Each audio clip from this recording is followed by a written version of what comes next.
Hello students, welcome to Hindi Nation. I hope you all are doing well. आज हम पढ़ेंगे गद्य संकलन की गौरी कहानी जो कि सुभद्रा कुमारी चौहान जी के द्वारा लिखित है। अगर आप मेरे चैनल पर नए हैं तो सब्सक्राइब करें ताकि मेरी आने वाली वीडियोस आप तक पहुंच सकें। तो चलिए शुरू करते हैं। गौरी कहानी की मुख्य पात्र और नायिका है। गौरी अपने माता पिता की अकेली संतान है। उसके पिता का नाम श्री राधा कृष्ण जी तथा उसकी माता का नाम कुंती है। सुभद्रा कुमारी चौहान जी ने देश प्रेम की भावना को उजागर करते हुए एक ऐसा चरित्र हमारे सामने रखा है जिसकी विशेषताएं आपको आगे कहानी में पता चलेंगी। कहानी की शुरुआत बाबू राधा कृष्ण जी से होती है। बाबू राधा कृष्ण जी अपनी बेटी गौरी के विवाह के सिलसिले में कहीं बाहर गए थे। जब वो वापस आते हैं तब उनकी पत्नी कुंती उनसे चाय पीने के लिए पूछती हैं। इस दौरान गौरी अपराधिनी की तरह अपने माता पिता से बचती हुई चाय बना रही है। वो ये सोच रही है कि यदि उसका जन्म ना होता तो उसके माता पिता को जगह जगह पर वर की तलाश में ना घूमना पड़ता।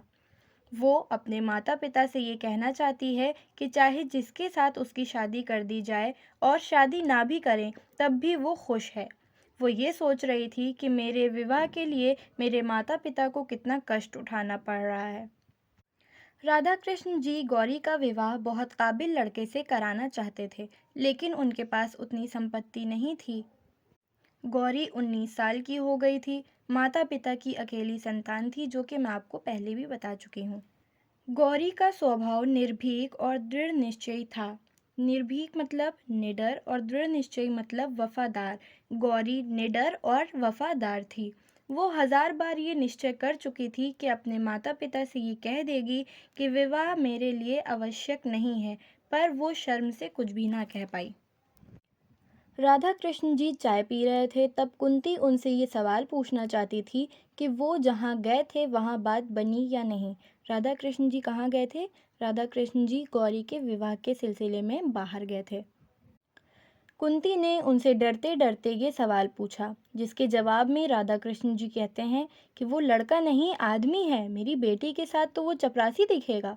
लड़के के 2 बच्चे हैं। उसकी उम्र 35 से 36 साल है। वो अपने बच्चों के लिए एक धाय चाहता है। वो साफ साफ कहते हैं कि मैं बच्चों के लिए ही दूसरा विवाह करना चाहता हूँ। कुंती के ये कहने पर कि दूसरे विवाह के लिए सभी बच्चों का ही बहाना बनाते हैं, उसके जवाब में राधा कृष्ण जी कहते हैं कि उनका हृदय तो शीशे की तरह साफ है। खादी कुर्ता, गांधी टोपी, फटी चप्पल देखकर यही लगता है कि वे नेता बनने के लायक हैं, किसी का दूल्हा बनने के लायक नहीं। कांग्रेस के दफ्तर में 30 रुपए की तनख्वाह पर काम करते हैं, 3 बार जेल जा चुके हैं। आदमी तो बुरे नहीं, लेकिन गौरी का पति बनने के भी लायक नहीं है। फिर भी मैंने उन्हें इतवार को बुलाया है जिससे तुम लोग भी उन्हें देख सको। ये राधा कृष्ण जी कुंती से कह रहे हैं। गौरी दरवाजे की आड़ में ये सारी बातें सुन रही थी और उसके हृदय में उनके लिए आदर और सम्मान आ गया। अगले इतवार के दिन सीताराम जी जो देखने आने वाले हैं, इस बात को बाहर वालों से छुपाकर रखा गया। उनके घर की आंगन में ही उनके बैठने का प्रबंध किया गया।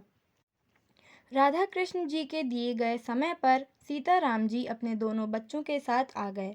बच्चे भी वही खादी के कुर्ते और हाफ पैंट पहने थे। दोनों ही बड़े हंसमुख थे। आते ही वे घर में खेलने लगे। कुंती उन बच्चों के खेल में इतनी मगन हो गई कि वो ये भी भूल गई कि उन्हें सीताराम जी से भी बात करनी है। तभी छोटा बच्चा पिता के पास जाकर ये प्रश्न पूछता है कि माँ को दिखाने लाए हो ना, तो बताओ माँ कहाँ है। इसी दौरान बिल्ली के पीछे दौड़ते बच्चे घर के अंदर पहुंच गए। छोटे बच्चे ने गौरी का आंचल खींचते हुए ये पूछा कि तुम हमारी माँ हो? गौरी ने कहा हाँ। कुछ देर बाद कुंती ने देखा कि बच्चे गौरी के साथ खुश हैं।